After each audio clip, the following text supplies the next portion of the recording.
სუსტი ბრონქებზე როცა ვლაპარაკობ ხოლმე და ხშირად ავადობაზე, უკვე შემოდის აქ პასიური მწერლობის საკითხი.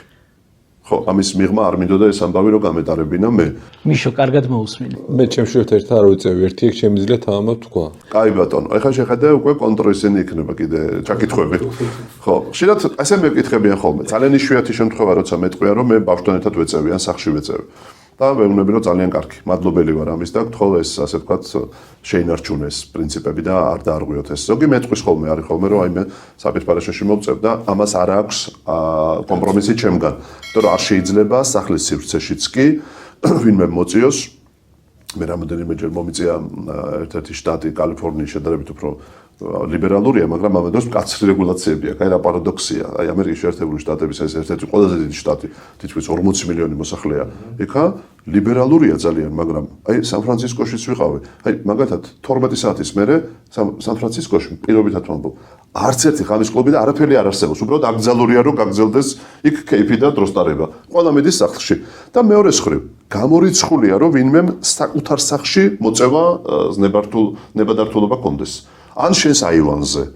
ეს უბრალოდ გამორიცხულია. არ შეიძლება უბრალოდ შენ საკუთარ სახლშიც მოწიო, იმიტომ რომ თუ ეს корпуსის ფორმაა და მეზობელმა იგზო აუცილებლად პოლიციაში დარეკავს და შენ სახლში დააკაკუნებენ რომ მაგ წავიდა და მე სულ ამბობ ხოლმე რომ როცა корпуსის სახლში ცხოვრობდი, ხო ესე იყო თქო, მარტო ვიყავი. საღამოს 8-9 საათზე მივიდოდი სახლში და შემწვარე კარტოფილის სუნი მხვდებოდა. საერთოდ არ შეუწევს იმსო. ამიტომ ეს ტრიალებს, ამას ქვია მესამეული მყვამლი. ამიტომ სახლის სივრცეში მოწევა გამორიცხულია მით უმეტეს ოჯახია და თქვენს გასაგონად მინდა ვთქვა და რძალო თუ მულო შენ გეუბნები რძალო შენ გაიგონეს ამბავია. ესე იგი ტანსაცმელზე ილექება ეს ყველაფერი და განსაკუთრებით ჩვილ ბავშვების ავადობას როცა ვეხებით, იმიტომ რომ ჩვენი სასუნთქი გზები როგორ არის მოწყობილი? ეპითელური ქსოვილია პირველი რაც ხდება გარემოს. სასუნთქი გზების, ყურის, ცხვირის და ეს ზედასასუნთქი გზების. ეპითელურ ქსოვილზე რა მოქმედებს?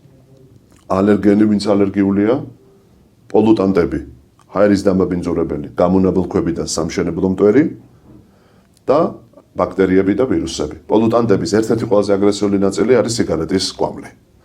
შენ აი ამ ზემოქმედების გამო ბუნებრივია, როგორც კი ეს ეპითელური ქსოვილი, ყურის და სასუნთქი გზების ამას დაინახავს, აი გეწოდებული ესე ქვია, alarming, ასე ეძახიან, ანუ სასიგნალო მოლეკულებს უშვებს. ეს ასუქნარი მოლეკულები ყველა მიმართული არის ალერგიის ჯარისკაცებს გამოუძახონ.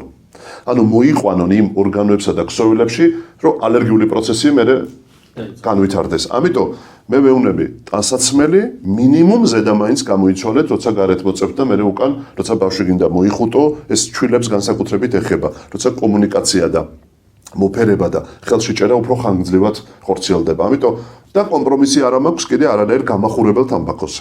ხო, ზოგი მეტყვის ხოლმე რომ ჩავანაცვლე და ახლა ამას კი არ ვაბოლებ, ამ გამახურებელ თამბაქოს ვეწევი. ეს აბსოლუტურად არის სრული ბლეფი. სიგარეტი არის მავნებელი როგორც სტანდარტული გამახურებელი თამბაქოები, ეს არის მხოლოდ კომერციული ხრიკი. ამიტომ იგივე ზიანის მომტანია ზუსტად, აღარ ვამბობ თვითონ ეს ვეიპინგი, რასაც ქვია, ანუ სითხეებს რო ასხავენ და ეს კიდე კატასტროფაა. საერთოდ იქ გლიცეროლი, გლიცერინი, რაღაც უბედური ნივთიერებები, რომლებიც მე ორთქლის სახით გადაიქცევა და ცალკე ნოზოლოგიაც კი გამოიყო ჩემს დარგში, ანუ თამბაქოსთან და გამახურებელ აი ამ მასთან ელექტრონულ საშუალებებთან ასოცირებული ფილტვის დაზიანება.